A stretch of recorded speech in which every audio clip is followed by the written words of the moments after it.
It's like a slap in the face, especially since he's a veteran. Like, okay, you wanted him to strap a rocket to his back and go fly to defend the country, but now when it's his turn and something's wrong with him, you're like, yeah, sorry, it's too dangerous for you to try that.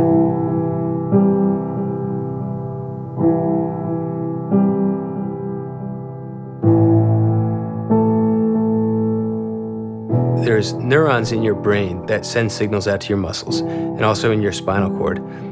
ALS selectively kills those neurons.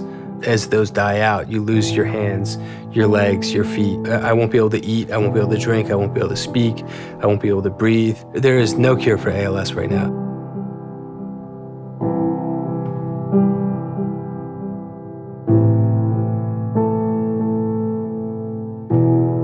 Knowing that Matt can't try experimental drugs when he has a terminal illness that's gonna kill him anyways is like the dumbest thing ever. Like, I'm sorry, but it's his body. He's gonna die. Like, this is gonna kill him. There's nothing that can stop it. So it's like, why can't he at least try something? The current FDA approval guidelines are preventing innovation. There are opportunities out there that could save people like me that are not moving forward as quickly as they could, because the problem with ALS and Parkinson's and Alzheimer's and a lot of these cancers that we see out there is that everybody's a little different. Everybody manifests a little differently. So you can't compare two patients against each other. Our current system with the FDA is not tailored to create drugs for diseases like this.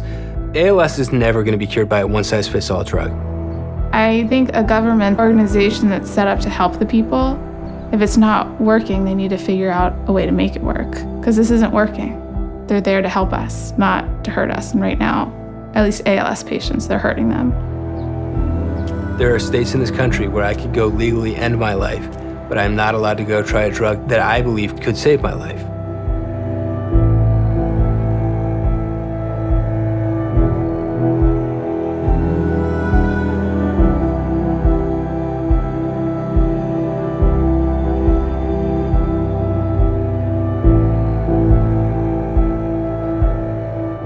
I'm okay with the fact that I might die of this disease, but the fact that it's gonna keep on going and going like this, and that there's 6,000 almost people every year being diagnosed with this, and that's just ALS. We start broadening it out to everything else, all these other terminal illnesses that we could be curing, and yet we're still doing trials the same way we were in 1950. The hardest thing for me would having a husband that's terminal would be growing old without him.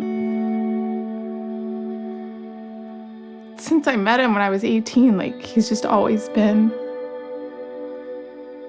a figure in my life. We just started dating and I was that silly girl that was like, oh, I picture him being my husband and the father of my children, and just imagine being old and not having him there with me. It just sucks.